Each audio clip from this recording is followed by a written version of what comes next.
Hello, eto po, ginisa ko na ang aking homemade na kapampangan. Burong kapampangan po yan. So, 15 days natin pinerment po yan. At ang ginamit ko pong isda dyan ay fillet na salmon.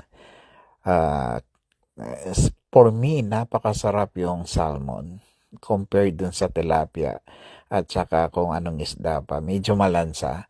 Yung fillet na salmon, super yummy at saka healthy pa with fatty acid, ano pa yan.